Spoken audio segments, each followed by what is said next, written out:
तिमीले बुझ्यौ बुझे अनि पो म बाँच्छु भने म तिमीलाई केयर गर्न सक्छु त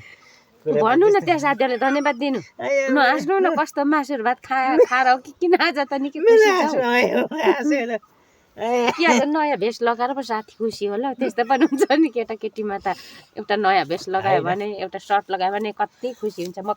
गनाउँछ होइन अब केटाकेटीमा त हो नि अब बुढो भइयो नि अब त कहाँ हुन त ठिकै पनि हो म केटा तिमी केटी यस्तै हो